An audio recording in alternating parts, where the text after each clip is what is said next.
evening. I'm Pia Ontiveros. Welcome to Newsnight, where we go above and beyond the headlines. Tonight on the program, the world is on edge as Russia attacks Ukraine. Ukraine's president is severing ties with Moscow, saying it is, quote, on the path of evil. Back here at home, the Commission on Elections is holding its first presidential debate next month, saying all candidates are in, but the team of Bongbong Marcos claims the presidential bet has yet to confirm his attendance. And how do we keep the legacy of the EDSA People Power Revolution alive? We'll speak with retired Navy Rear Admiral Romel Ong live. Mientras la crisis en Rusia.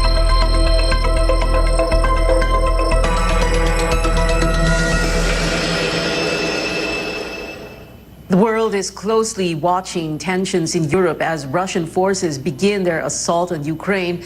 Ukrainian President Volodymyr Zelensky has announced the imposition of martial law across the nation. This as Russian President Vladimir Putin ordered a military operation, claiming the move is to protect Donbas, a separatist-held region of Ukraine. U.S. President Joe Biden condemns what he calls an unprovoked and unjustified attack and warns of full-scale sanctions against Russia. Well, let's get the very latest from CNN's Atika Schubert, live from Lviv in western Ukraine. Moments ago, Ukrainian President Volodymyr Zelensky again addressing his nation. Atika, what is the situation on the ground? Any reports of casualties, and how are authorities implementing martial law? Yes, the country is now at the highest state of alert. The president also called for a general mobilization. He'd already called up reservists, and now he's asking for any able-bodied person to help defend Ukraine if needed in their towns, villages, and cities. Just a little while ago, we actually heard a series of air raid sirens here in Lviv. It does appear that a number of targets in western Ukraine were also hit, in addition to the number of cities that are hit in the rest of the country. Kiev,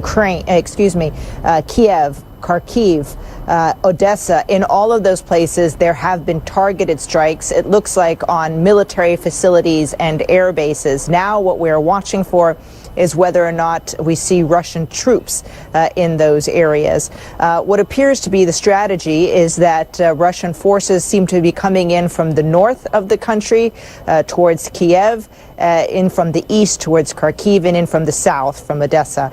We're still trying to get details on that. What we know for certain is that we've seen a convoy of Russian military coming in from the north, from Belarus. But it's a very volatile and fluid situation. In the meantime, the president has appealed for the public to keep calm, but to also keep safe. Make sure that everybody has enough supplies in their house. When air raid sirens go off, seek shelter, make sure that all the gas is turned off, and to know where the evacuation routes are in the neighborhoods. So it's still very fluid. Here in Lviv, things have calmed down a little bit. We haven't heard an air raid siren for a while, but people are queuing up at banks, trying to get cash, trying to get gas, making sure they have an escape route if necessary, Pia. Atika, what are world leaders saying about the increase of sanctions and Russia, assistance for Ukraine? What is the European Union saying also?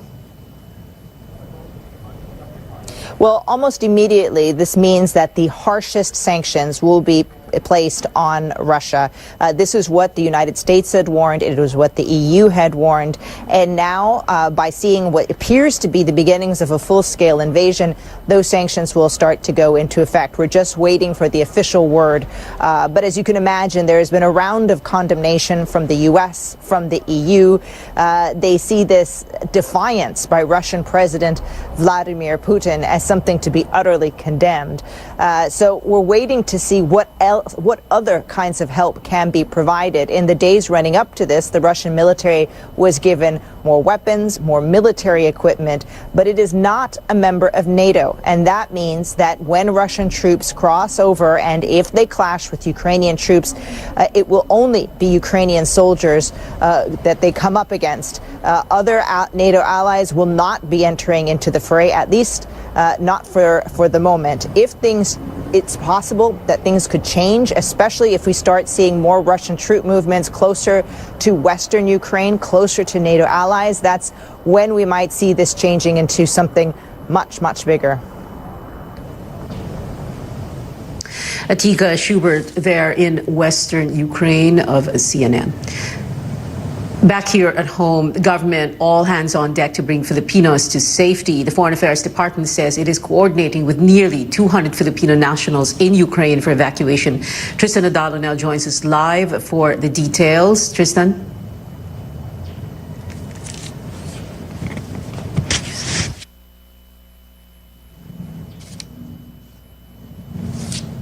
Do we have Tristan now? All right, we're going to get back to Tristan Nodalo in just a bit.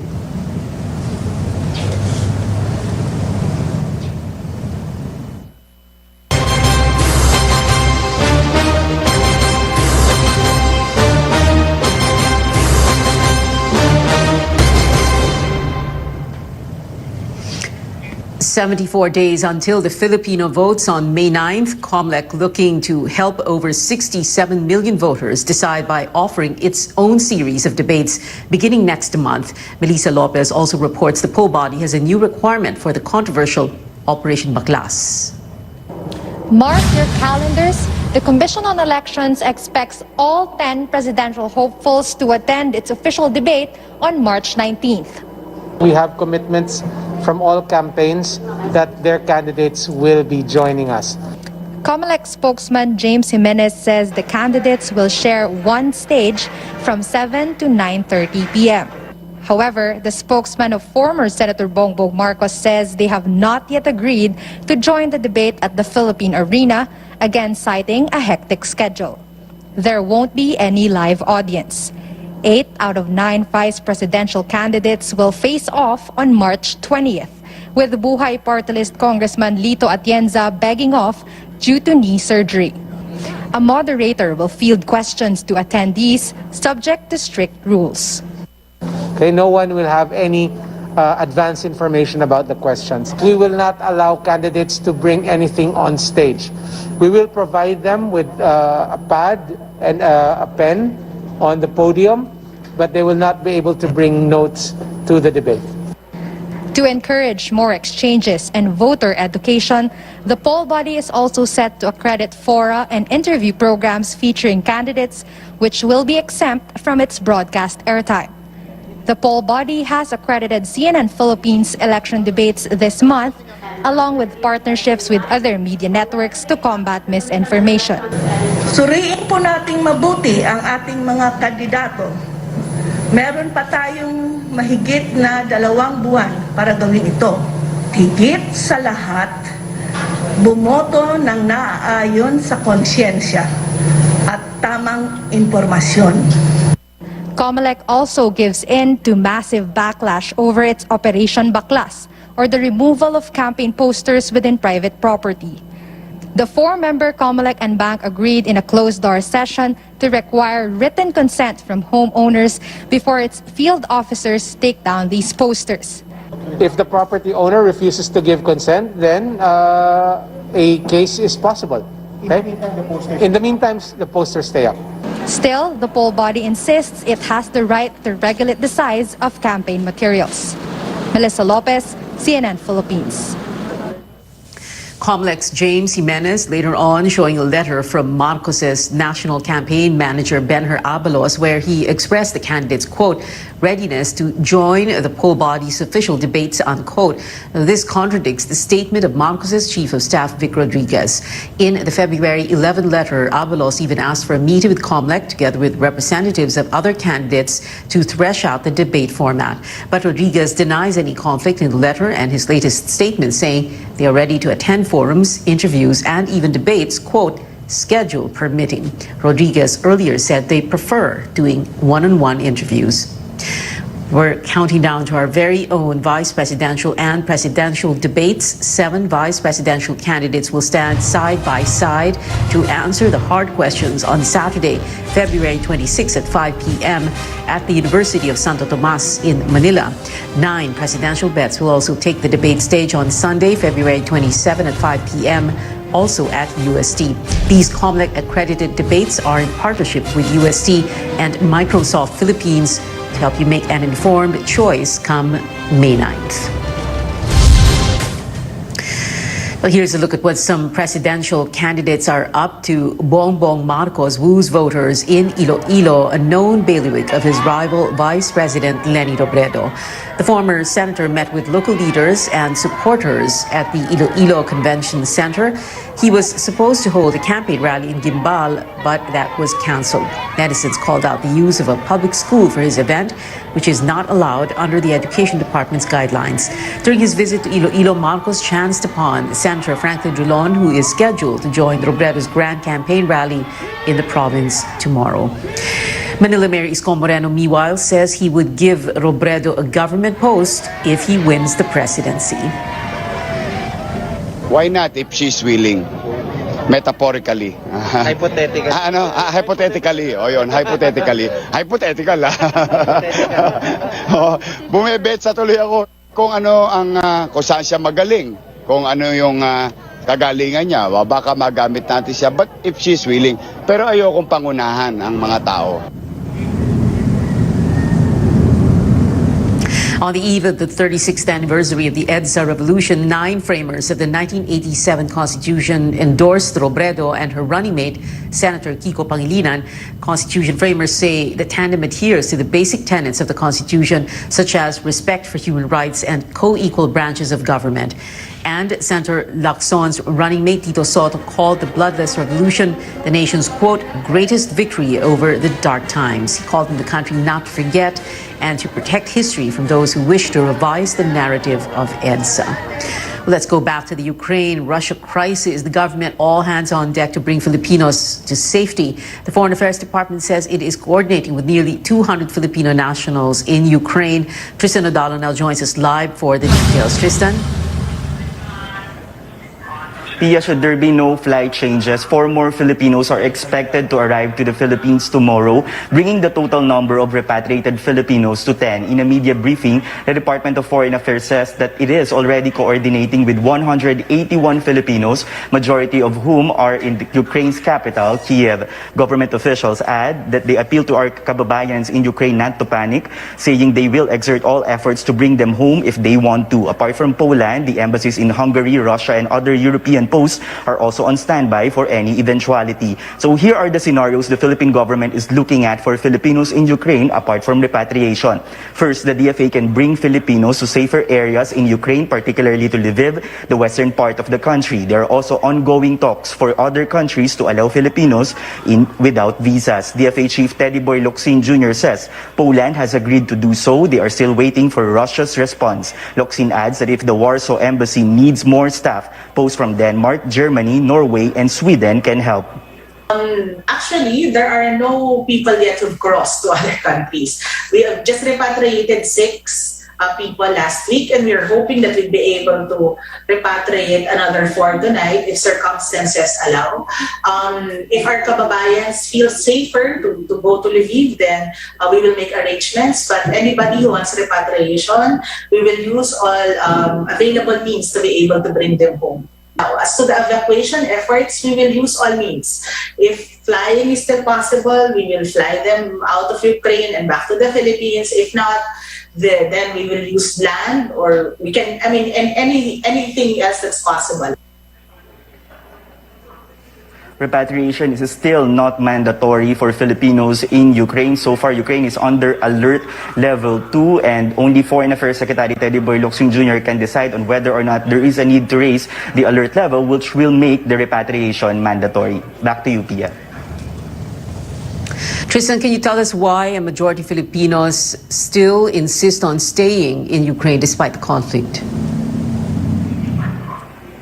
It's the uncertainty of what will happen to them when they return home. That's the most common reasons of Filipinos that we interviewed in Ukraine. Also, they're worried about their jobs or leaving their jobs and their families in Ukraine. They don't see any sense of panic at the moment, according to the Filipinos that we've interviewed. Let's listen in. Medyo tension po, pero hindi pa naman kami kinakabahan. Konti lang po kasi nga po dito sa city wala naman pong panic. Ang mga tao parang everyday works or everyday po nila yung mga businesses nila. Katulad din po ng dati, lahat po all in operate. But if they will avail their repatriation, the DFA says that necessary assistance will be given to them, including financial assistance when they return home. Back to you, Pia. Tristan Adalo there reporting. You're watching Newsnight on CNN Philippines. When we return, gaming regulator PAGCOR agrees to suspend all e-sabong operations amid investigations into missing sabongeros. And we take a trip down memory lane 36 years after the EDSA People Power Revolution with a retired Navy officer. Keep it here on CNN Philippines.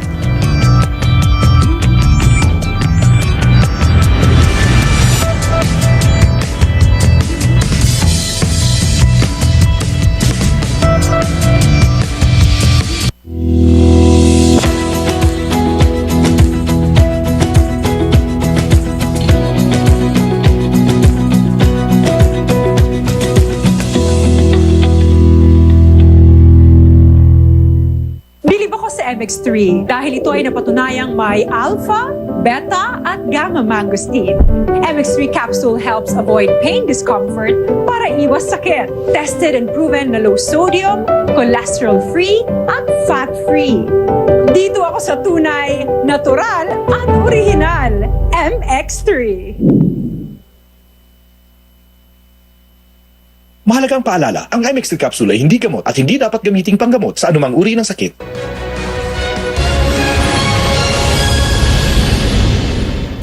Welcome back to Newsnight, where we go above and beyond the headlines. Families of the missing individuals allegedly involved in cockfighting ask the Senate for help as the cases remain unresolved, while gaming regulator PAGCOR will seek the approval of Malacanang to suspend e-sabong operations.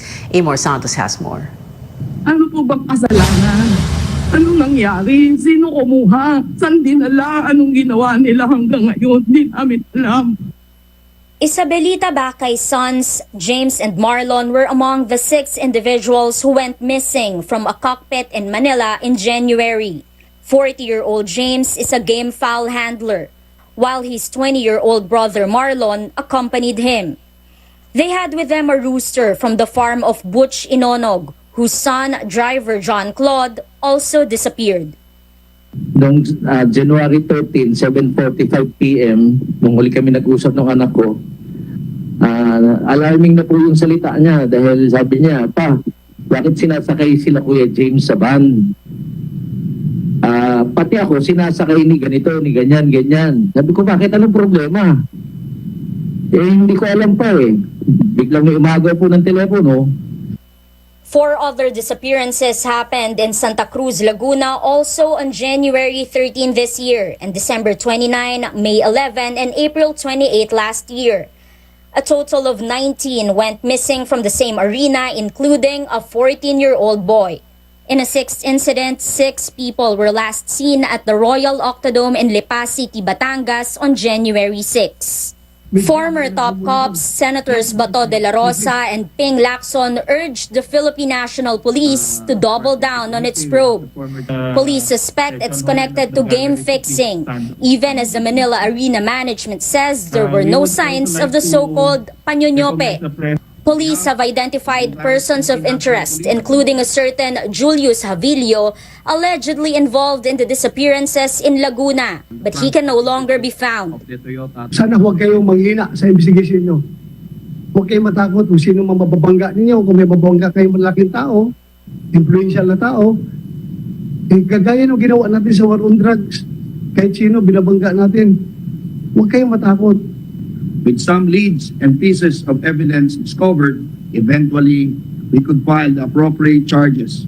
At the request of Senators, PAGCOR agreed to suspend all e-sabong operations amid the ongoing investigations. The agency said it will seek the approval of the Office of the President. Family members of the missing sabongeros admit they're taking a gamble by appearing publicly, since their loved ones could still be with their abductors and their own lives are put at risk. But it's a chance they're willing to take in hopes of getting them back. Amor Santos, CNN Philippines. During the course of the hearing, 3 more disappearances related to e-sabong activities last year were revealed, raising the number of missing individuals to 34. Senator Bato de la Rosa says he will speak to President Duterte about the suspension of e-sabong operations. Well, 36 years since the EDSA People Power Revolution, the peaceful uprising marked the end of Ferdinand Marcos's dictatorship. We now go above and beyond the headlines with a convener of Isambayan, Romel Ong. Retired Rear Admiral Romel Ong, as his rank suggests, was a high-ranking naval officer. The beginnings of his career in the armed forces were at a crucial moment in history. He graduated from the Philippine Military Academy in 1987. Admiral Ong, good evening and welcome to Newsnight. Thank you so much for agreeing to this interview. You were a fourth-class cadet, sir, or first year in the academy in 1982, and in 1983, when Ninoy Aquino was assassinated, what went through your mind? Well, I think yung assassination of Ninoy Aquino in 1983 was the triggering event. Although within the context ng academy, hindi naman napag-uusapan yun. It's something you dwell on your own. A triggering event, sir. But earlier I was listening to your sharing during the Isambayan event on Facebook, no, where you talked about the EDSA revolution, and it was interesting that when you said that you thought to yourself, nung nabalitaan po ninyo yung assassination, you said, mali ito. What did you mean by that, and why was that what you said? Why did you say that? Well, it's a very compelling event for me. Outright naman, makita natin, there's no moral issue there. Mali talaga yon. Ang naramdam ko lang at that moment is parang ito yung simula pero hindi mo alam kung ano yun eh. Okay. Sir, we'll fast forward to 1986, 3 years later. And the EDSA revolution was happening in Manila. Again, like you said earlier, no, noong 1983, nung kadete kayo sa academy, syempre at the time, wala masyadong technology, no? So medyo, you're confined within the academy's walls. So 86, merong nangyayari sa EDSA. Ano po yung sinasabi sa inyo? And what were you, the cadet corps, about to do that time? Nung time na yun, radyo lang yung yung way of communicating outside the world. Yung TV is not actually allowed inside barracks. So basically word of mouth. Ang nare-recall ko lang nung time ng 86, and I was a second class in the second class right that time. Kumatok sa amin yung isang first class sa kwarto namin. Sabi niya, sige, mag-prepare na tayo. Instruction is we will be picked up by a C-130 aircraft. Then we will proceed to EDSA. So nag-withdraw na kami ng rifle namin noong time na yon, and we were packing yung combat gears namin. But a few hours later, sabi hindi na tuloy, stay put lang tayo sa Baguio.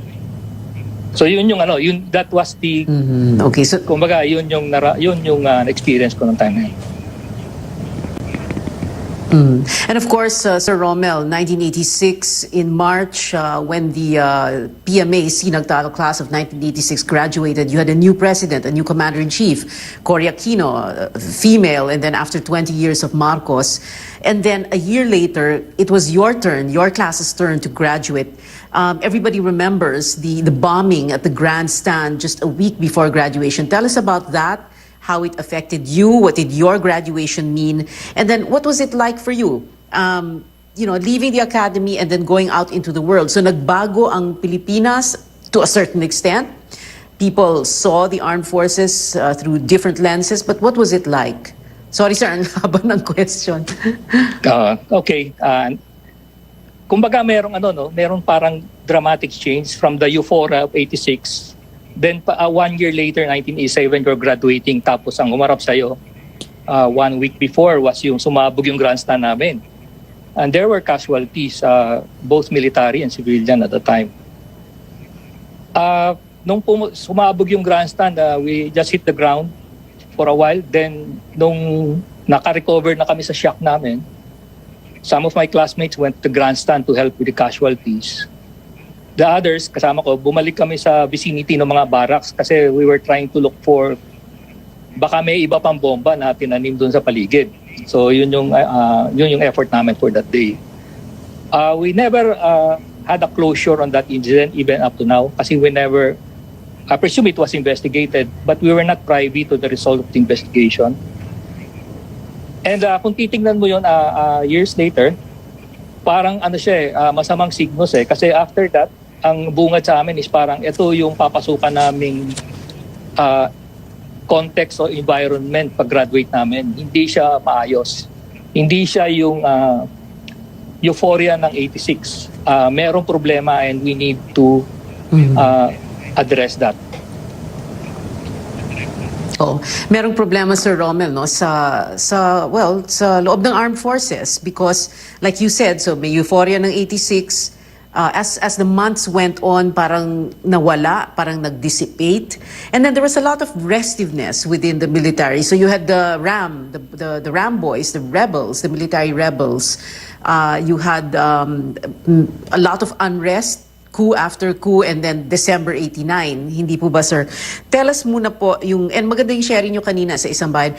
Meron kayong learnings about reform in the AFP, no? What was it like during Marcos's time? What was it like after? And how how the armed forces struggled to change and to reform? Okay. When I framed it kanina umaga dun sa Tapatan Forum namin, what I was trying to say is that kami yung generation namin yung transition. We were gaya sabi ko, pumasok kami doon, ang presidente natin, si President Marcos ng 82. Then we end up graduating in 1987. Si President Cory na yung Pangulo natin. Pero yung shift, hindi naman nagbago. Yung armed forces kasi, yung Sandatang Lakas, napakalaking institution yan. Hindi ganun kabilis mag-reforma o magbago. Meron siyang may mga incremental risks yan within the structure. So yung reforma ng Sandatang Lakas, it took years, maybe siguro decades nga bago na iayos yun talaga. Ang pinaka-trauma siguro ng generation namin was yung post-86 was yung series of coups. Particularly because nagkaroon ng sitwasyon na yung classmate nasa kabilang side,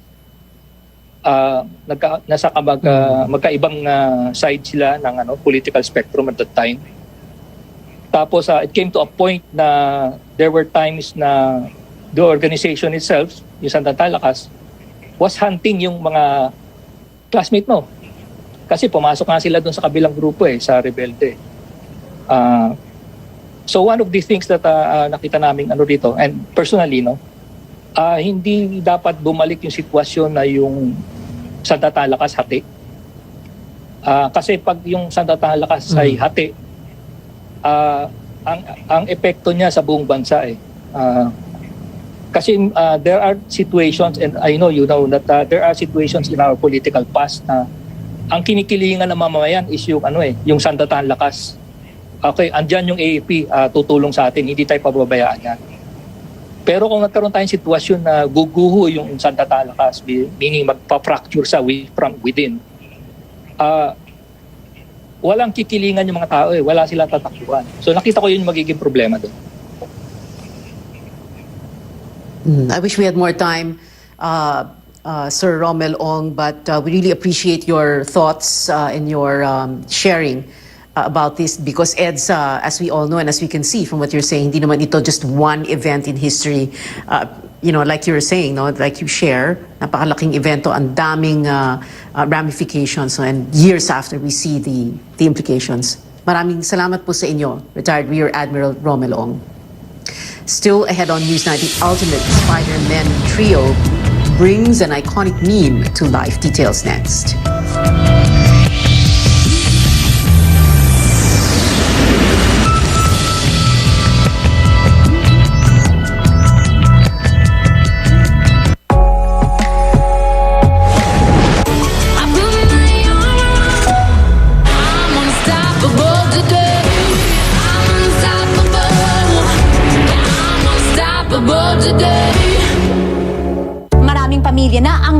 energy ability, kaya tipid sa kuryente.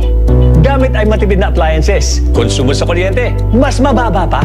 Energy ability ay ginagawa, plus Energy efficient appliances equals energy efficient home. Energy ability of employees brings down electricity consumption.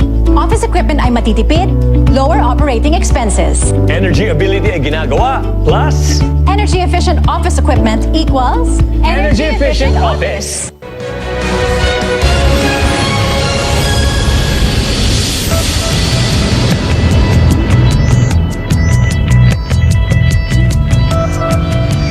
Entertainment news now. 3 generations of the web-slinging hero suited up to recreate this viral meme promoting the digital release of Spider-Man No Way Home. Stars Tom Holland, Tobey Maguire, and Andrew Garfield posed for this photograph. It's a take on a 1960s cartoon of 2 Spider-Men, one of them an impersonator, pointing at each other. The movie is out for streaming March 22nd. And that is it for tonight. Join me again on News.ph at 7 p.m. I'm Pia Ontiveros for Newsnight, where we go above and beyond the headlines.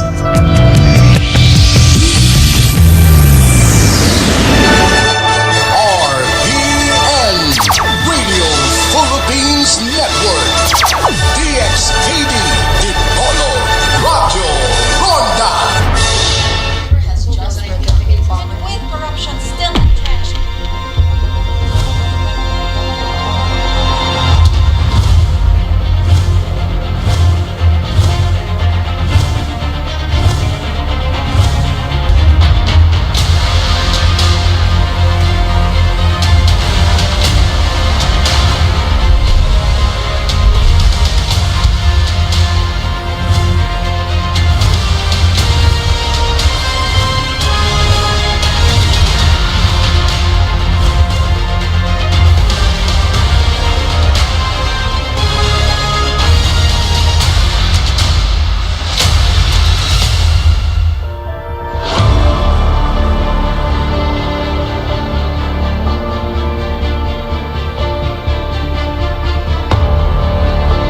What are debates for? Sure, it's not mandatory, but participation says a lot about the candidate. It demonstrates their profound national commitment ahead of the general elections on May 9th. On Saturday, February 26th, CNN Philippines will ask the vice presidential candidates the hard question.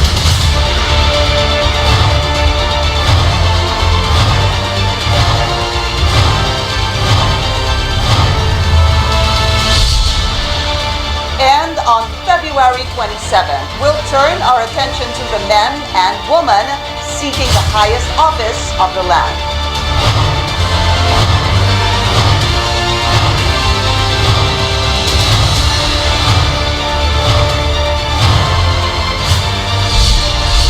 They have confirmed they're attending, ready to face the nation, Ready to answer your questions. to promote accountability. Side by side, on one stage, on one network.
Suitable for very young audiences. Parental guidance is advised. With less than 3 months before the 2022 election, some candidates trying to prove they know the playbook of Philippine politics like the backs of their hands. Technique number 1, if something works, then go for it, even if it means telling your running mate to kindly step aside in the meantime because a certain crowd is crazy about pairing you with someone else. Technique number 2, look for the ruling party's weakness and rub salt in the wound by forcing yourself into the picture. And number 3, identify a unifying factor such as God and religion to gain the favor of a church with millions of followers eligible to vote. As we inch closer to May 9, expect our future leaders to lay down more cards or reveal tricks up their sleeves that'll jack up their chances of winning.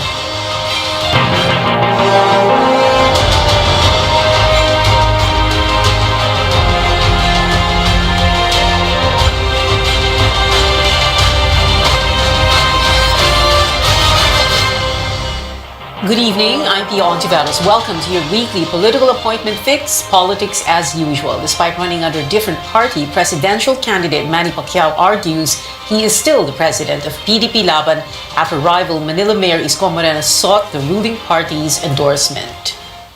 Ako ang presidente ng partido, so dadaan din sa akin lahat yan.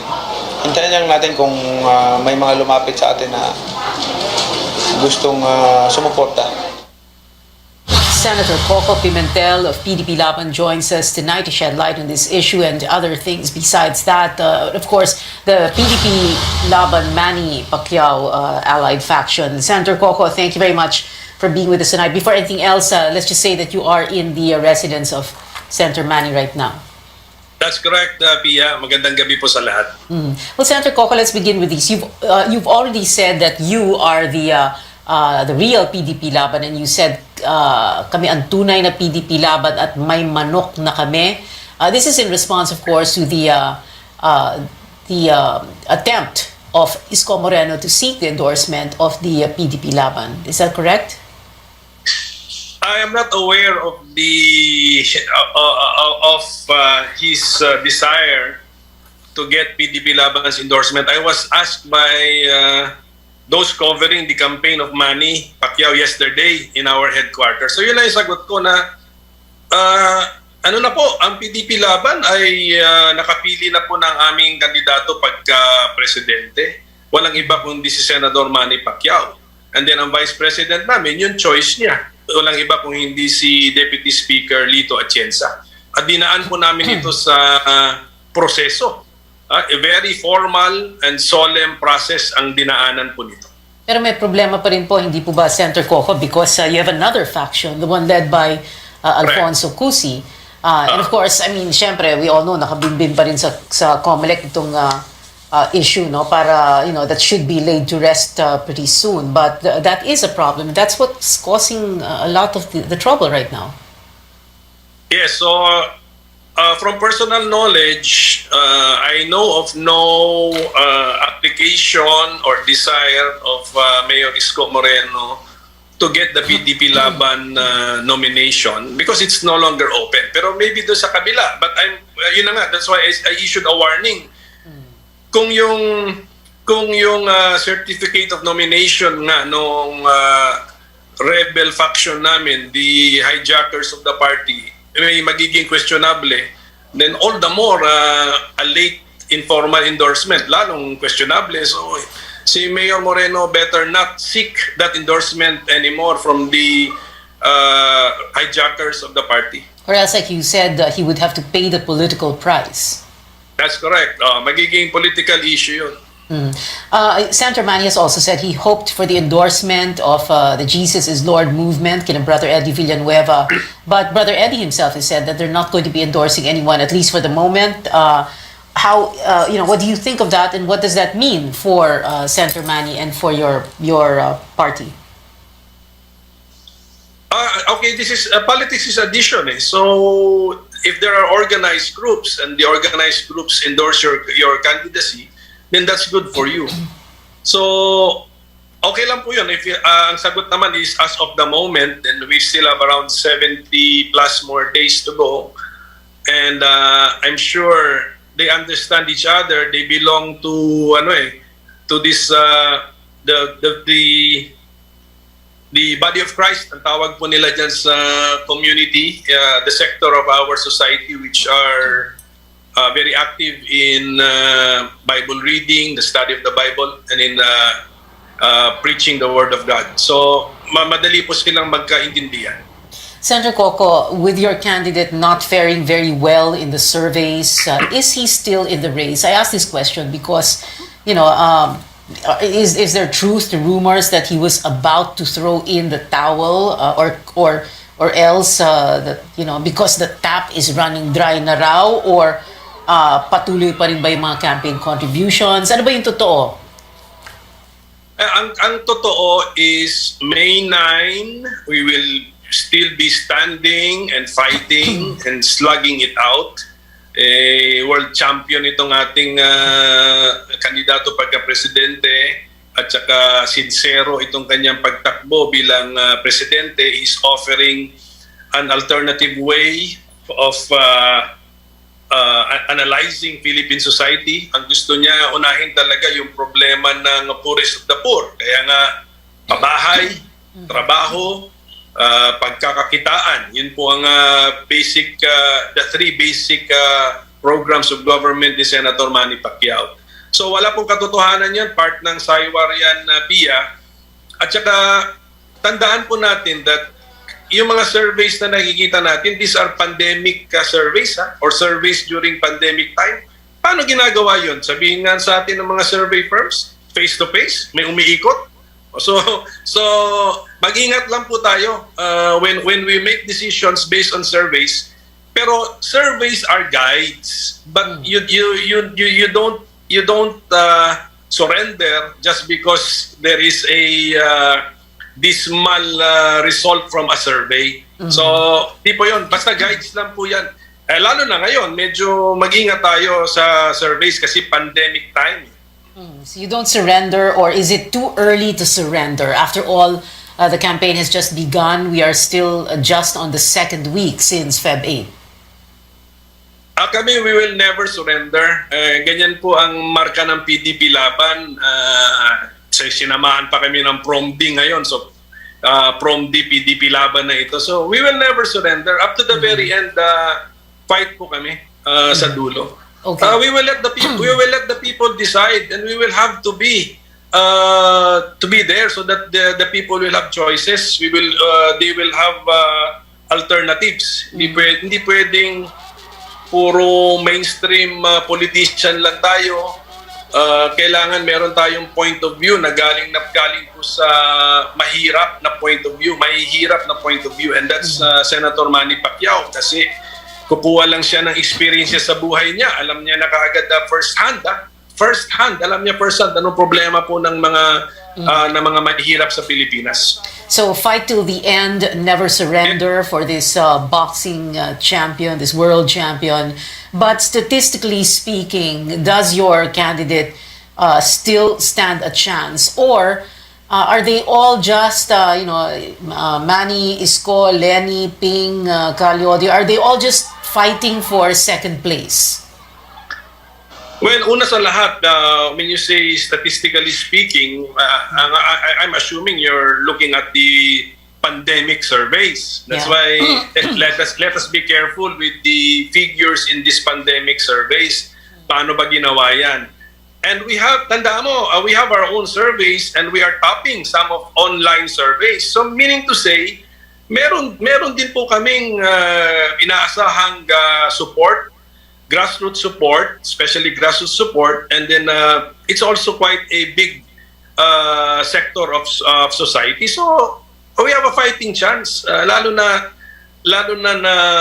these are pandemic surveys na kailangan medyo ingat lang tayo when we analyze the figures. Well, pandemic surveys, but made by reputable survey firms like Pulse Asia and Social Weather Stations. You talk about in-house surveys. Senator Coco, lahat naman ng kampanya may in-house survey, at halos lahat naman ng kampanya, lahat ng in-house survey show the principal leading, hindi po ba? And at the same time, there has been a word of warning about surveys that are done online because they're not scientific. The process is not clear. There's no clear methodology also. That's correct. That's why I will raise the same question with these pandemic surveys. How were they done during the time of the COVID-19 pandemic? Face-to-face? Or they also made some adjustments na nag-online din sila or nag-text din sila? So, yun po yung mga tanong. That's why careful lang po tayo. Basta what I will say is that surveys are guides. Okay? You win some, you lose some. But do not lose hope just because you're not performing well in a survey during a pandemic time where I'm sure the survey takers made some adjustments from the usual method. So, ano lang po tayo, just be careful in accepting the figures of the surveys. But let them guide you. But if Senator Manny himself was leading the survey, okay lang sa inyo? Or you would still say the same thing? It will guide us. It will guide us, and then ang itatanong mo kasi is, ano bang pinagagawa natin and how come napakataas natin sa survey?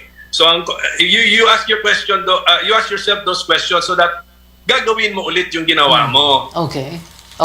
My final question, Senator Coco, your father, how would he have reacted to everything that has happened so far? What would have been his words of wisdom for you? Your father, of course, Nene Pimentel. Okay, do we still have Senator Coco? Or we lost that signal to him already? Kung nawala atang signal kay Senator Coco Pimentel, who is, like you were saying, in the residence, the Makati residence of Senator Manny Pacquiao. Senator Coco there explaining that surveys are guideposts. A word of warning, he says, about all those surveys that are done in pandemic times. Anyway, thank you so much for being with us tonight, Senator Coco Pimentel of PDP Laban. Ay, nakabalik, pero we need to go to a break na. Senator Coco, sige, final words na lang po. Yun lang po, to all the supporters of Senator Manny Pacquiao, andito po tayo till the very end. Laban po tayo because we are PDP Laban. Sinamaan pa tayo ng PROMD, so mas malakas po tayo ngayon. So salamat po sa suporta. Laban dahil PDP Laban, ang partido ng inyong ama na, we all wonder what could be going through his mind right now. You want me to look for money? Okay, sige. Sige. While you're walking there, okay, let's do a little bit of annotation kasi nga sabi ni Senator Coco, nasa bahay siya ni Manny Pacquiao right now. So tingnan natin. That's the beauty of technology, that we can have direct access.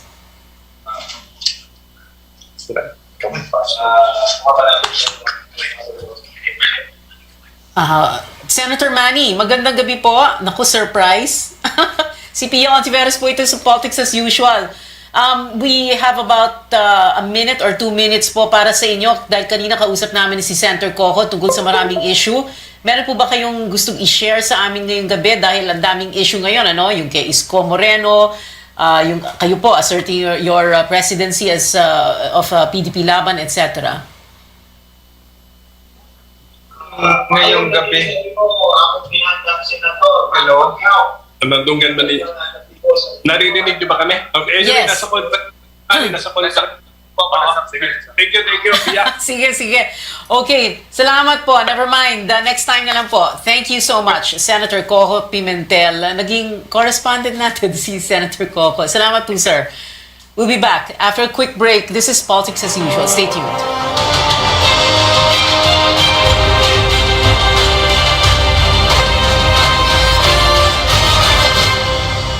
Future fit for its employees. I'm Sam Tadwani, CNN Philippines.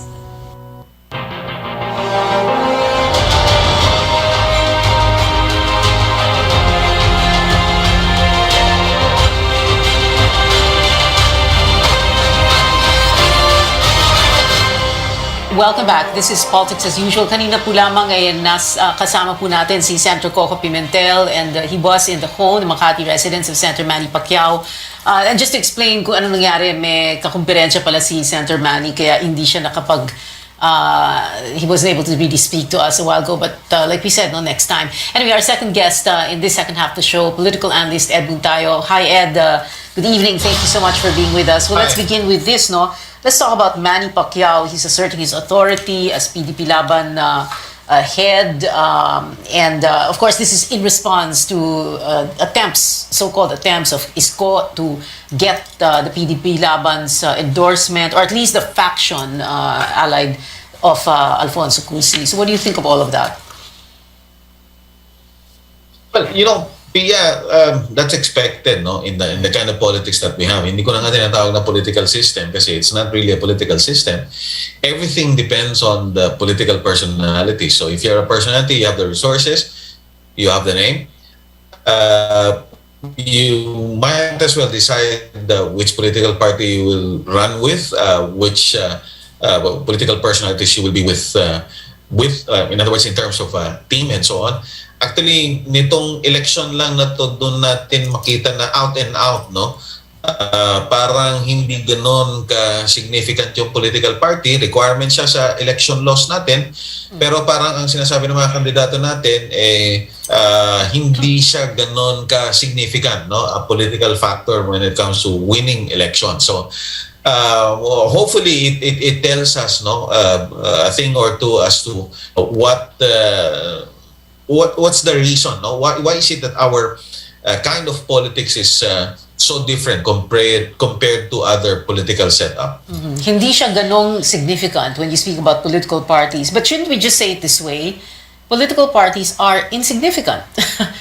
Di ba? Yeah, exactly. Because depends on kung sinong panalo. Pag nung panalo si ERAP, PMP, nung nanalo si Gloria LDP, di ba? Nung nanalo si Noy, LP. But I'm sure you've seen in previous elections na kahit paano, when you speak of a team, talagang team siya, talagang isang pangalan lang yung dala niya. If it's a team, then it's the coalition's name that you get to see. Pero ngayon, even if you say it's a team, nakalagay pa din doon na iba't iba silang political party, and most of the political parties that we're looking at now are either very new political parties or moribund political parties before na resuscitated or resuscitated recently. No? So, yeah, it's I don't know. I don't know really how to. I'm sorry, but even if I've been trying to make sense of politics all these years, it's difficult to really describe. At the very least, no, what is it exactly that we're having right now? I love your how candid you are. Totoo yung sinasabi mo, Ed. Lahat tayo confused na, no? But anyway, another thing. Ay, nako talaga. Dapat siguro yun ang motto na, ay, nako.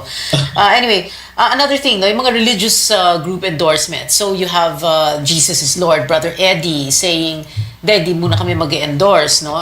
Kaibigan namin sila lahat, no? And yun sana gusto ni Manny Pacquiao, no? Kay Brother Eddie.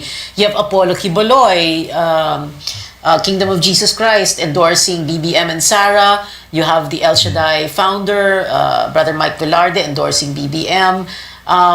In past elections, it's always such a big story, with which religious groups go to which candidate. Iglesia ni Cristo, the Catholic Church also. Although every time the Catholic Church speaks up, ang dami nagagalit. It's very strange, a Catholic country. But what do we make of this now? Why is it a little bit different now? And why that hesitation, for example, from GIL?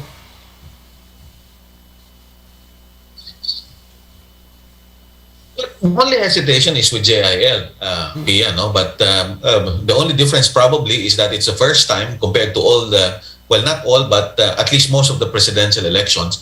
Nanguna naman si previous President Erap Estrada and the late President Nonoy Aquino, when they both ran, they led the survey at the outset and they won the election, except that they did not breach the 50% mark. Yung ngayon kasi, kahit pa sabihin natin na pandemic survey yan or whatever, we cannot deny that all the survey, the major survey organizations have been saying practically the same thing, that the leading candidate has breached the 50% mark, and so that may have led some of the religious organizations to already endorse the leading candidate. Now, the answer to your question is that I don't know if you notice in previous elections, usually after, not after, but only a few weeks before the election day, dyan natin nakikita yung religious endorsements kasi actually add-on lang sila. Tinitingnan din nila kung sino talaga yung medyo sigurado na talagang mananalo, at yun usually yung ini-endorse na we contributed to your win, no? Something to that effect. But as to whether or not there's really an endorsement that's made at the outset, hindi ko pa nakita, no? Of course, I'm just looking at the elections from 1992 onwards, but so far as if I remember it right, I hope I'm wrong, is that most of the religious endorsements happen at the last minute. Mabuti nang sigurado kesa hindi. Yeah. We're going to have to take a very short break. This is Politics as Usual. More questions in the last 4 minutes of the show, the final stretch, in just a bit with Ed Taya. We'll be right back.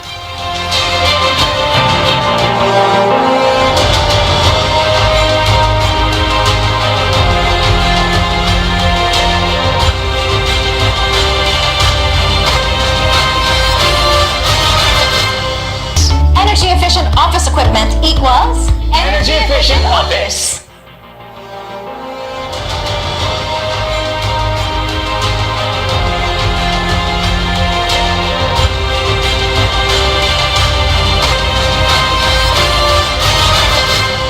We're on our final stretch. Analyst Ed Taya still with us. Ed, I know we just have 3.5 minutes. We're going to try and squeeze everything in. 3 big questions here. First, so nabanggit na, no? Of course, BBM leading the surveys by a mile. The others, Lenny, Isko, far second. Then you have Manny, Ping, Calyodi, etc. Go down the line. No?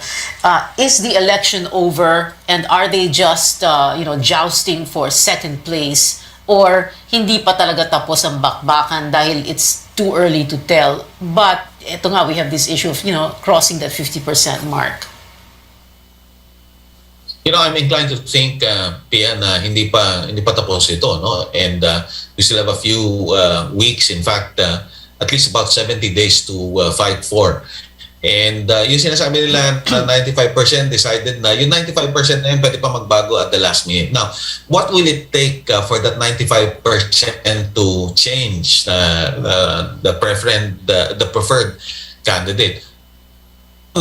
You have to shatter that narrative, no? That the post-Marcos Philippines, or the so-called democratic Philippines, has been really a lot better compared to the Marcos period, and vice versa. Kasi alam mo, yun ang naging problema natin, hindi definitive even the accounts have become quite problematic. Kasi kahit yung mga tinuturo sa mga classroom natin, if you remember, ang daming scandals, no, when it comes to textbooks, for that matter. And so when it comes to what exactly happened before, medyo put into question, not to mention, of course, that many of those people living now and about to vote actually did not experience martial law, no? So, second of all, whether we like it or not, but I mean, the popularity of the current president really is incomparable, no, to the popularity of especially the previous administration. I don't know exactly why, but most likely it's also because most of the propaganda that has been used before are no longer applicable or no longer useful now. No, so you have to shatter, no, that enigma so as to somehow neutralize, no, the dominance of the Marcos narrative. Well, speaking of the Marcos narrative, just in the last few days, we've had this, the furor over BBM's hand, left hand or right hand, and the wounds, and ang daming memes lumalabas, no, diring-diri siya sa masa, kaya ayaw niya magpahawak, and then may issue na, sabi na nga ng panel niya, may sugat siya, so naging issue din yun, parang, bakit may sugat? Then, people resurrecting those photographs of his father with, all those bandages on his wrists, no? What are we to make of that? Well, kasama naman yan sa propaganda, PI. Of course, if you can't find something to really clutch on or to hold on, no, as an issue, or as what's this, for lack of a better term, propaganda, you come up with something that somehow you could try, no? Yeah. If the public will catch on, or will in other words, kasi sa dami ng substantive, more substantive. Oo. Well, dahil sa dami ng tinapon na sa kanya, parang nothing sticks, no? So might as well, but anyway, parang trial lang. Okay, one last question. No? We need to ask this because you have this Isko Moreno, Doc Willie Ong, a little bit of a drama going on, no? So hindi sinama si Doc Willie sa Mindanao dahil nga daw, ang gusto daw sa Mindanao, sa parts sa Mindanao, Isko Sara, no? What does this look and sound like to you, no? Is this like, para ba itong Noibi nung 2010 or nung 2016, di ba? Si Digong, tumakbo ang kanyang running mate, si Alan Cayetano, pero parang ang praise niya kay BBM, no? So what are we to make of this?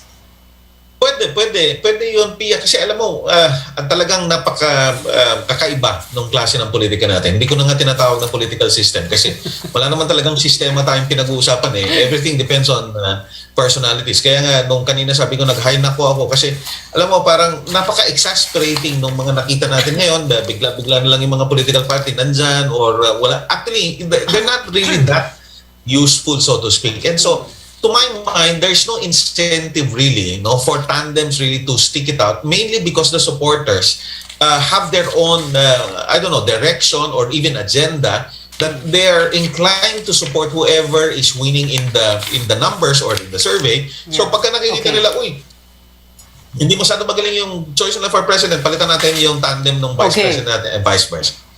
Alright. Nako. Salamat, Ed Tayaw.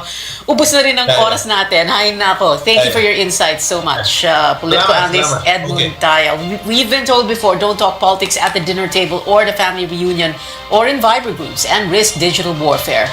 But we can talk about it here at this table on this show, your weekly political appointment fix, politics as usual. I'm Pia Ontiveros. See you back here next Tuesday, 8:30 p.m.